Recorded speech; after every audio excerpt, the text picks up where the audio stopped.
So you're in the market to buy coilovers, but you're bombarded by hundreds of choices at vastly different price points. But which one is right for you? Today, we're going to discuss the differences between coilover tiers and how to determine what fits your needs best within your budget. But before we get started, I gotta remind you guys to slap that subscribe button and head over to fitmentindustries.com for all of your wheel, tire, and suspension needs. Let's get into it. So we're gonna start with low tier coilovers. Coilovers in this category are usually crazy cheap compared to your average coilover setup.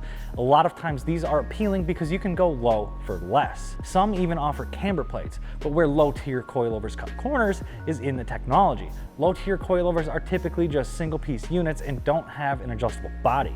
What this means is that you're going to be adjusting your ride height by adjusting your preload, simultaneously decreasing your suspension travel.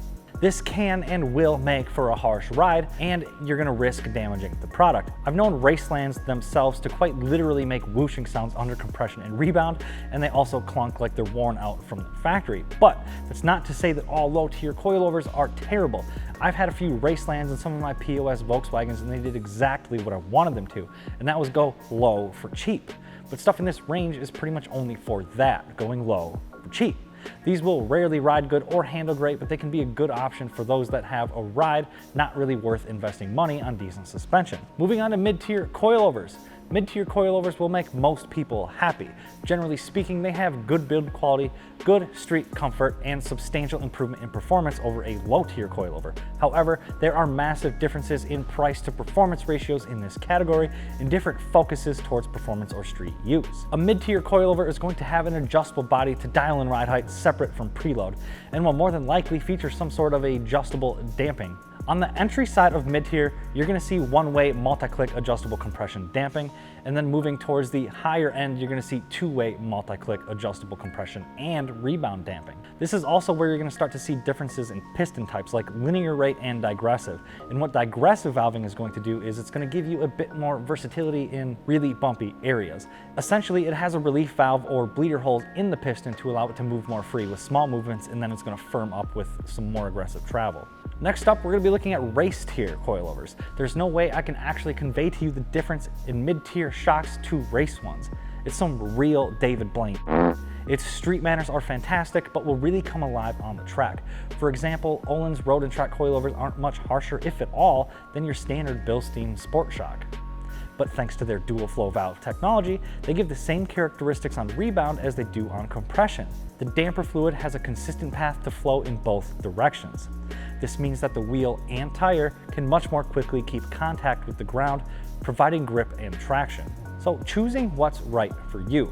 Everyone has a performance goal in mind, and of course, maybe even more importantly, a budget.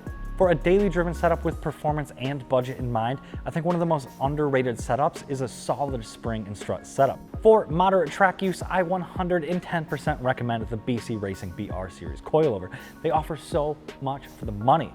Camber plates where applicable, adjustable damping, and custom spring rates with matched valving. The downsides of this kit are build quality, as they aren't known to be the quietest coilover. Secondly, they aren't exactly the most compliant damper thanks to their monotube build. However, that same trait makes them perform alongside much more expensive coilovers on track. And with dialed in custom spring rates, you can really extract a lot of performance from this setup for not a lot of money.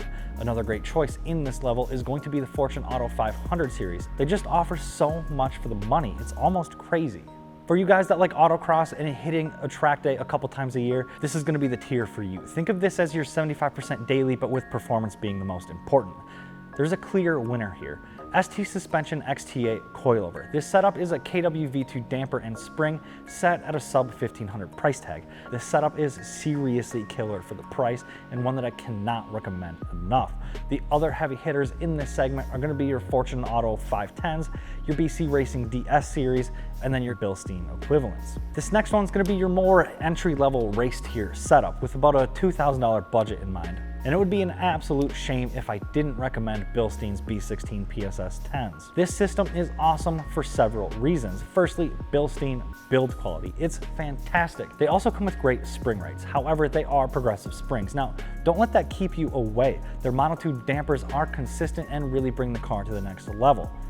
Other honorable mentions in this segment are obviously going to be your KWV3 and your Tane Super Racing setups. I hope this cleared up some of the questions you guys may have had, and if you still have some, shoot them off in the comments. I try to respond to all of them. And if you want to snag a set of these bad boys for yourself, head over to fitmentindustries.com for all of your wheel, tire, and suspension needs. Don't forget to subscribe if you haven't already, and tell your friends about us. We have a ton of technical videos that you will not find on the main channel. I'm Sean from Fitment Industries, SeanB.fi on Instagram. Thank you so much for watching. Peace. Yeah. Sean, you're gonna hate me. Huh?